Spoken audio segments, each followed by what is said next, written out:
परमात्मा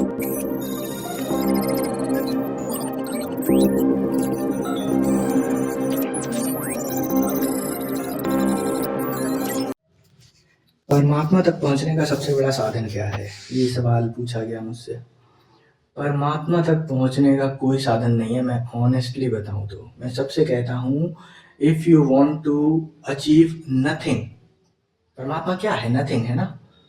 everything comes out of nothing and goes back to nothing. So if you want to be nothing, then do nothing. अब ये जीवन की सबसे कठिन परिस्थिति हो जाती है। हमें डू समथिंग और डूइंग में तो भरोसा है, करता तो है हमारा, कर्म तो है हमारा, लेकिन नथिंग ये हमारे दिमाग से परे की बात हो जाती है। और ऑब्वियसली दिमाग एक ऐसी डिवाइस है जो सिर्फ डूइंग को ही जानती है। नॉन डूइंग में दिमाग, मतलब समझ रहे हैं, एक आपको बाइक दी गई है चलाने के लिए, जैसा मैंने कहा चलाने के लिए, तो बाइक को सिर्फ चलना ही आता है, उसे और कुछ नहीं आता है। कार है, उसे सिर्फ चलना ही आता है, उसे और कुछ नहीं आता, उसका वही रोल है। खड़े खड़े खड़े खड़े वो बेकार ही हो जाएगी, उसका कोई काम नहीं है। सेम मन के साथ होता है कि मन हमारा डूइंग, उसका काम ही डूइंग है, तो वो नॉन डूइंग समझ नहीं पाता है। और वो डूइंग करते करते ओवर द टाइम मन ये कॉन्सेप्ट बना लेता है कि ही इज द वन। वो कोई कार नहीं है, वो एक सेल्फ है, और वो अपने अकॉर्डिंग चीज़ों को करने लगता है। जैसा मैं पहले भी बता चुका हूँ कि जब हमारी लाइफ बिगिन होती है, जीवन शुरू होता है, उसके बाद हम एक्सपीरियंसेस लेना शुरू करते हैं। ये खाया, ये पहना, वो ओढ़ा, सब कुछ किया। अब किसी ने मुझे बताया कि अरे आप बहुत अच्छे लग रहे हो देखने में, तो अब जिस कपड़े को मैंने पहन रखा है, उस कपड़े की अगर किसी ने तारीफ की तो मैं उसी तरीके के कपड़े पहनूंगा जिनमें मैं अच्छा लगता हूँ। जब लोग मेरी तारीफ करते हैं तो मुझे अच्छा लगता है। मैंने ये खाना खाया तो मुझे अच्छा लगा, मैंने वो पिया तो वो मुझे अच्छा लगा। किसी ने मेरी बुराई कर दी तो वो इंसान मुझे नहीं अच्छा लगेगा। ये करेला कड़वा है तो वो मुझे नहीं अच्छा लगेगा, हालांकि पर्सनली मुझे बहुत अच्छा लगता है करेला। अरहर की दाल, चावल, कोरे आलू और करेला बहुत मस्त खाना लगता है मुझे। खैर एनीवेज, टॉपिक से डिरेल नहीं होंगे खाने के ऊपर। तो किसी को नहीं अच्छा लगता है, तो समझ रहे हैं, यहाँ से मन जो है लाइक्स और डिसलाइक्स क्रिएट करता है। ये मुझे अच्छा लगता है, ये मुझे बुरा लगता है, ये और वो। अब वो वही चीज़ें पाना चाहेगा जो उसे अच्छा लगता है, उन चीज़ों को अवॉइड करेगा जो उसे बुरा लगता है। ओवर द टाइम यही उसका सेल्फ क्रिएट कर देता है कि मुझे ये अच्छा लगता है, मुझे वो बुरा लगता है। वो ये भूल ही जाता है कि I am just a car and driver is someone else. और वो ये सोचने लगता है कि अरे नहीं, ये तो अब हम लोगों को जाना है मान लीजिए मोक्ष की तरफ, तो अब हम लोग कह रहे हैं कि नहीं भाई, काम वासना पे भी ब्रेक लगाओ। अरे नहीं भाई, ये संसार की दौड़ रोको, अब आगे नहीं दौड़ना है। लेकिन संसार की दौड़ में अहंकार को अच्छा लगता है कि भाई लोग तारीफ करेंगे, अरे वाह तुमने गाड़ी खरीद ली, तुमने बंगला खरीद लिया, और यहाँ तुम भिखारी बनने को कह रहे हो।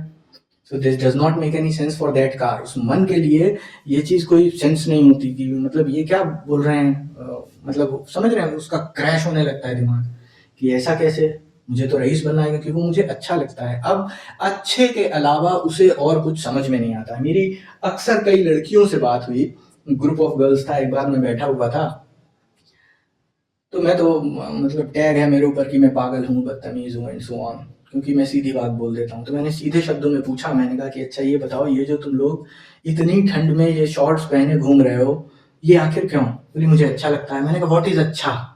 बोली आई फील गुड। हमने कहा यार वही बात को तुमने इंग्लिश में बोल दिया, ये कोई बात नहीं हुई। अच्छा क्या है? क्या अच्छा लगता है? किसे अच्छा लगता है? क्यों अच्छा लगता है? बोली नहीं मतलब ये पहन के जाएंगे तो चार लोग देखेंगे, अटेंशन मिलती तो अच्छी लगती। मैंने कहा that's the point, that's all you want, attention.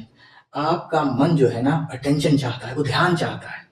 मैं हमेशा कहता हूं जब ये ध्यान आप अपने अंदर बनाने लगेंगे, क्योंकि देखो बाहर वाला आज तुम्हें अटेंशन दे रहा है, कल उसे कुछ और अच्छा लग गया तो वो उसे अटेंशन देगा, तुम्हें नहीं देगा। ये तुम अपने दुख का कारण बना रहे हो। और ऊपर से तुम ये जो जैसे भी कितनी मेहनत है कि छोटे कपड़े पहनो, अपनी जो भी चीजें हैं शरीर की वो दूसरों को दिखाओ, और मेकअप आधा किलो मुंह पे थोप के जाओ, तब किसी की अटेंशन मिलेगी। अगर घर बैठे अपनी अटेंशन स्वयं को देने लगो। अब यही प्रॉब्लम है कि भाई ये सब साज सजावट करके निकले और चार लड़कों ने देख लिया एंड गर्ल्स आर हैप्पी। अब वो उन लोगों का जब इतनी बातें मैंने बोली ना, उनका अहंकार इतनी बुरी तरीके से चोट खा गया और दे लिटरली स्टार्टेड फाइटिंग कि अरे नहीं आप ये क्या बोल रहे हो, ये वो। एक लड़की उनमें से समझदार थी, बोली नहीं कह तो सही रहे हैं आप कि इतनी मेहनत करनी पड़ती है और ये सब करना पड़ता है, और यही होता है एट द एंड कि जनरली दूसरे लोग जो हैं, दूसरी गर्लफ्रेंड बन गई या कोई और दोस्त बन गया, और थोड़े दिनों बाद एनीवेज ये होने लगता है। मैंने कहा वो थोड़े दिनों बाद इसलिए ऐसा होता है क्योंकि मन का एक टाइम ड्यूरेशन होता है। आज तो आप उसे अच्छी लग रही हो, कल हो सकता नहीं अच्छी लगो, और डेफिनेटली यही होगा। कोई भी चीज जिसे हम पजेस कर लेते हैं फिर वो हमें नहीं अच्छी लगती है। तो ये अटेंशन सीकिंग एक चल रही है। तो जब आप स्वयं को अटेंशन देने लगेंगे तब ये मन बाहर से अटेंशन सीख करना बंद कर देता है, और ओवर द टाइम ये चीजें आपको समझ में आती हैं। तो जो मुझसे पूछा गया सवाल, इतनी कहानियां मैंने क्यों बताई, इतनी बकवास मैंने क्यों की, मुझसे सवाल पूछा गया कि परमात्मा तक जाने के लिए या मतलब सबसे बढ़िया साधन क्या है। जो साधन पूछा गया, सबसे सही साधन जो हर चीज में महत्वपूर्ण रहेगा वो होगी आपकी अंडरस्टैंडिंग। अब आप चाहे भक्ति मार्ग से जाओ, बिल्कुल ऑपोजिट मार्ग है समझ और भक्ति मार्ग। ऐसा लगेगा ही नहीं, भक्त को कोई मतलब ही नहीं होता है। अगर उसे उठा के नाले में भी डाल दो तो वो वहां भी खुश रहेगा कि अरे वाह परमात्मा ने आज नाले में डाल दिया। उसका मन होगा मजे लेने का तो वो ये कर रहा है, समझ रहे हैं, मानसिकता देखिए। बट ये भी क्या है, ये लेवल ऑफ अंडरस्टैंडिंग है। He is already at that peak. ये नकली वाले भक्तों की बात मैं नहीं कर रहा हूँ जो रजिस्टर पे राम राम राम लिखते रहते हैं और जो खाली दुनिया भर के पाप कर रहे हैं, लेकिन जाके बागेश्वर बाबा के कहीं पैर पकड़ रहे हैं, कहीं प्रेमानंद जी के पैर पकड़ रहे हैं।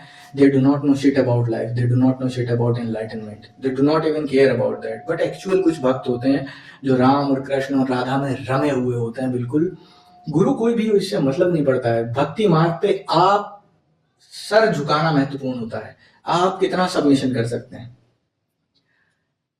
तो वो ऑलरेडी उस लेवल ऑफ अंडरस्टैंडिंग पे होता है। लेकिन ज्ञान मार्ग या और कोई भी मार्ग, इंक्लूडिंग भक्ति मार्ग भी मैं कहूंगा, level of understanding is very important. आपकी समझ आपका सबसे बड़ा हथियार है। छोटी छोटी चीजों को आपको समझना होगा, छोटे छोटे लाइफ में फॉर्मूलेज बनाने होंगे अपने खुद के। गौतम बुद्ध ने कहा अप दीपो भव, अपना दीपक स्वयं बने, खुद अपना रास्ता तलाश है। ठीक है, अच्छी बात है अगर समय समय पर कोई हेल्प मिल जाती है, कोई वीडियो देख ली, ओशो को सुन लिया, सदगुरु को सुन लिया, बुद्धा को पढ़ लिया, हेल्प मिलती है, वो अच्छी बात है, भगवान की दया है कि आपकी हेल्प हो रही है। लेकिन हेल्प के बावजूद भी वो जो अंडरस्टैंडिंग है वो आपको अपने भीतर डेवलप करनी पड़ेगी। उसके अलावा और कोई ऑप्शन नहीं है। आपका मन बार बार ले जाएगा। पहले तो ऐसा हो जाता है कि अंडरस्टैंडिंग भी आ जाएगी, फिर भी मन, आपको मालूम सब है, थ्योरेटिकली आपको सब मालूम है कि ये चीज गलत है, ये सही है, ये चीज गलत है, ये चीज सही है।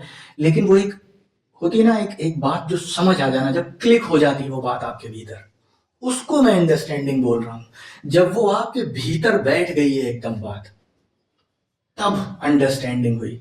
उससे पहले ऊपर ऊपर की बातें हैं कि नहीं यार भगवान की पूजा करनी चाहिए। अब जैसे एक मेरा मित्र था, बहुत पुरानी बात है, शायद 15-16 साल पुरानी बात है। हम लोग बैठे हुए थे, मैंने कहा कि आओ बैठो। वो आया घर पे मेरे से मिलने। तो दिल्ली की बात है, उन दिनों में दिल्ली में रहा करता था, विष्णु गार्डन में, सुभाष नगर। तो मेरे को बोलते हैं कि आइए, मतलब मैंने उनसे बोला आइए चाय वाय पीते हैं। तो बोले अरे नहीं नहीं चाय नहीं पीऊंगा। मैंने कहा क्यों? बोले मेरा व्रत है। अच्छा, मुझे सब पहले से ही जानते थे कि ये ऐसे टेढ़ी मेढ़ी बातें करता है, और इसके सामने ऐसी बात कर देना तो बहुत प्रॉब्लम खड़ी हो जाती है। तो खुद ही हंसने लगा, बोला अब तो कुछ कहेगा। मैंने कहा कि यार तू एक बात सोच, क्यों व्रत रखा है? मेरा सिर्फ यही सवाल है। मैं नहीं कह रहा हूँ बुरा है, मैं नहीं कह रहा हूँ अच्छा है, मेरा सिर्फ सवाल है कि क्यों व्रत रखा है? बोले व्रत करने से मनोकामना पूरी होती है। और कहते कहते हंसने लगा। मैंने कहा अच्छा इन दोनों चीजों में कोरिलेशन बता तू, तेरे भूखे रहने से तेरी मनोकामना कैसे पूरी हो जाएगी? तो बोला यार तो बात तो सही कह रहा है, लेकिन मम्मी अम्मी सब कहती हैं तो मैंने रख लिया। मुझे भी मालूम है ये सिर्फ अंधविश्वास है, ऐसा कुछ नहीं होता है। मैंने कहा देखा, ये मन का खेल है। पहले तो तूने वो काम कर लिया, अब तू उसे अंधविश्वास बोल रहा है। पहले एक एक्सट्रीम में तूने अंडरस्टैंडिंग कहीं पे लाई ही नहीं मेरे भाई। पहले एक एक्सट्रीम में तुमने वो काम कर लिया, बाद में तुम कह रहे हो वो काम गलत है। अब समझो मेरी बात को, जब आप भूखे रहते हैं तो आप अपने ऊपर एक सेल्फ कंट्रोल का एक्सपेरिमेंट कर रहे हैं कि आपका शरीर बार बार मांगेगा कि अरे मुझे खाना दो, मुझे भूख लगी, और तुम कहोगे चुप, आज व्रत है। व्रत का मतलब भूखा रहना नहीं, व्रत का मतलब एक संकल्प लेना, एक अपने अंदर दृढ़ निश्चय लाना, एक फर्म डिटर्मिनेशन कि आज नहीं खाऊंगा तो नहीं खाऊंगा, फिर चाहे रसगुल्ले की बारिश हो जाए, फिर चाहे कुछ भी हो जाए जीवन में, आज मुझे नहीं ही खाना है। इससे आप अपनी विल स्ट्रांग करते हो, आपकी आत्म शक्ति बढ़ती है।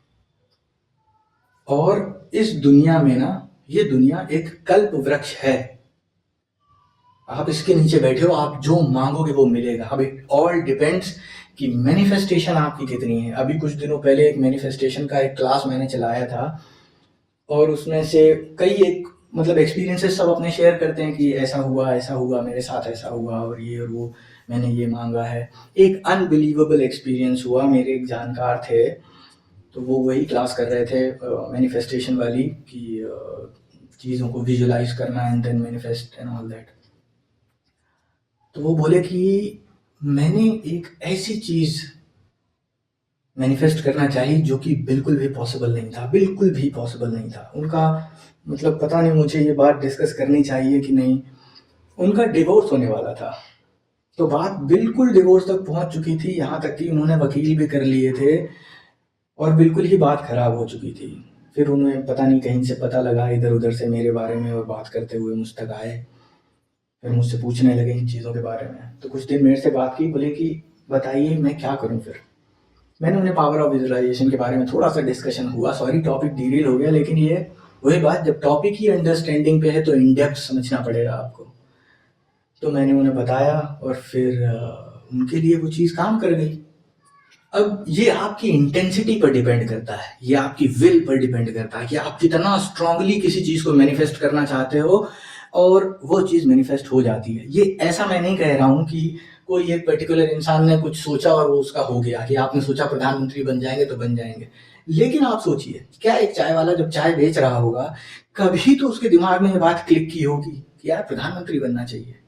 आपने, ऐसा दुनिया में कोई नहीं है, आज जो भी चीज आप ओन करते हैं ना, उनमें से 80% चीजें ऐसी होंगी जिनके बारे में आपने प्लस माइनस कॉन्शियसली या अनकॉन्शियसली उसके बारे में कभी ना कभी विजुअलाइज किया होगा। ये दुनिया ना चल ही मैनिफेस्टेशन पे रही है, यहां आप जो चाहो वो आपको मिलता है। The only problem is that is not satisfactory. मिल तो सब जाता है, लेकिन मिलने के बाद बेकार हो जाता है। इसीलिए ये नहीं कहा गया कभी कि दुनिया में आनंद नहीं है, ये किसी ने नहीं कहा। दुनिया में आनंद है, लेकिन क्षण भंगुर है, क्योंकि ये अगले क्षण वो बेकार हो जाती चीज। जैसे ही आपने पोजीशन हासिल कर लिया वो बेकार।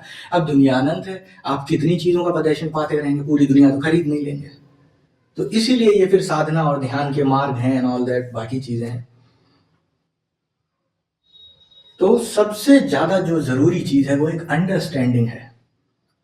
अंडरस्टैंडिंग कैसे बढ़ेगी? यही सत्संग है। ऐसे ही अच्छी बातें सुनते रहो, अच्छे लोगों से मिलो, अच्छी ही बातें करो, अपना सर्कल चेंज करो, अपना माइंडसेट चेंज करो। ये जो छोटी छोटी चीज़ें हैं, इनसे लड़ाई हो गई, इनसे झगड़ा हो गया, उन्होंने ये कह दिया बुरा लग गया, मैंने पलट के वो कह दिया उन्हें बुरा लग गया, इस सब में कितनी ऊर्जा व्यर्थ करते हैं आप सोचिए। यही सारी ऊर्जा इकट्ठी करनी है और यही सारी ऊर्जा उठा के जो है ध्यान में झोंक देनी है। लेकिन अब ये छोटी छोटी चीज है कि मैंने जवाब क्यों दिया, उसने मुझे कहा, मुझे बुरा क्यों लगा, संसार में ये जो चल रहा है ये क्यों चल रहा है, इतने दुख मेरे जीवन में क्यों है, ये सब ऐसे तो हो नहीं जाएगा कि आप गौतम बुद्ध तो है नहीं कि मरा हुआ आदमी देखा और बीमार आदमी देखा और देन लेफ्ट एवरीथिंग और फिर जंगल चले गए। ओवर द टाइम पीरियड आपको ये, हालांकि गौतम बुद्ध को भी एक जन्म में नहीं हुआ है, ये खुद ही उन्होंने पिछले 500 प्लस जन्म देखे हैं अपने, तब उन्हें ओवर द टाइम ये चीज़ें रियलाइज हुई और फिर साधना मार्ग ऐसे ऐसे चलता है। तो ये अंडरस्टैंडिंग आप जितनी जल्दी हासिल कर लोगे इस चीज़ की कि यहाँ संसार में कुछ है नहीं, यही सबसे बड़ी साधना है। फिर चाहे आप कोई माला जाप ना करो, कुछ ना करो, एक टाइम ऐसा आपकी लाइफ में आ जाएगा जब आपको समझ में आएगा कि अब माला जाप करना पड़ेगा, या अब राधे राधे करना पड़ेगा, या अब जो है ध्यान में उतरना पड़ेगा, या अब भक्ति, परमात्मा तूने सब कर दिया मेरे लिए, सब कुछ दे दिया मुझे, और तुम्हारी आंखों से आंसू निकलने लगेंगे और तुम रोने लगोगे, तब जो निकलेगा ना अंदर से वो भक्ति होगी। ये सब चीजें आउटकम है। अब मेरी बातें सुन के और आज ही से ऐसे रोने लगो तो ये तो इलॉजिकल हो जाएगा। आज ही से माला जाप करने लगो कि वो टाइम आ गया और ये, और कोई बुराई नहीं है उसमें, आप अभी भी कर सकते हो। बट ये भी एक चरण होगा, फिर धीरे धीरे चल के आपको समझ में आएगा कि ये मन का खेल था, और फिर आप चीज़ों में उलझ जाएंगे। फिर आपको रियलाइज होगा कि नहीं यार, जिन दिनों माला जाप करते थे, या जिन दिनों ध्यान करते थे, श्वास पे ध्यान करते थे, या अपना भक्ति करते थे, या कुछ भी साक्षी भाव कुछ भी करते थे, तो वो चीज़ें थोड़ी सी पीसफुल होती थी। और यहाँ ये इधर आते हैं तो फिर फंस जाते हैं। तो ये कभी इधर कभी उधर, कभी उधर कभी उधर, ये कैसे होगा? बार बार इधर की जब अंडरस्टैंडिंग आएगी संसार की, और बार बार थप्पड़ पड़ेंगे, बार बार लातें पड़ेंगी आपको, तब आप फिर साधना की तरफ आओगे, फिर साधना से बोर हो जाओगे, क्योंकि बहुत बोझिल मार्ग है, बहुत बोझिल मार्ग है। आदमी थक जाता है कि कुछ नहीं हो रहा है, कोई एक्सपीरियंस नहीं हो रहा है। वो ये नहीं समझता है कि जब तुम कुछ नहीं को पाने जा रहे हो तो कुछ नहीं ही होगा भाई। एक दिन जो कुछ ये तुम संसार में एक्सपीरियंस करने जाते हो, ये एक्सपीरियंस तो जाएगा जाएगा, वो जो एक्सपीरियंसर है, जो तुम हो, तुम भी पूरे पूरे डिलीट हो जाओगे। तब खोज तुम्हारी इतनी गहन होनी चाहिए। लेकिन हेरत हेरत हे सखी, रेहा कबीरा हिराए, बूंद समाई समुद्र में सोकत हेरी जाए। खोजते खोजते एक दिन तुम ही खो जाओगे। लाली मेरे लाल की जित देखूं तित लाल, लाली खोजन में गई और मैं भी हो गई लाल। तो चलो इस दोहे के साथ आज अपनी बातें खत्म करते हैं। और ध्यान रखना अपना, एंजॉय करो लाइफ को, एट द फुलेस्ट जियो। लाइफ को पूरी तरीके से जीना is the best way to gain the understanding of life. जीवन को समझने का सबसे बेहतर तरीका है जीवन को पूर्णता में जियो। डरो मत किसी चीज से, अरे ऐसा करेंगे तो वैसा हो जाएगा, वैसा हो जाएगा तो क्यों होगा। जिस चीज से आप डर रहे हो, क्यों डर रहे हो, हर चीज के ऊपर सवाल लगाओ, संदेह करो। वेदों में लिखा है नेति नेति, कि हर चीज के ऊपर नहीं, ये भी नहीं, ये भी नहीं, ये भी नहीं, ये भी नहीं, ये भी नहीं। जब हर चीज को आप डिनाई करते जाओगे तो अंत में जो डिनाई करने वाला होगा वही आप रहोगे, और वही परमात्मा होगा। तो चलो, बहुत बहुत धन्यवाद, इतनी देर आपने मेरी बकवास सुनी। आप ध्यान रखो अपना, और मेहनत से लग जाओ ध्यान साधना पर। जिंदगी को पूरी तरीके से एंजॉय करो। बाकी कोई भी दिक्कत होती, कोई भी प्रॉब्लम होती, मैं हमेशा यहीं बैठा हूँ और यहीं रहूंगा।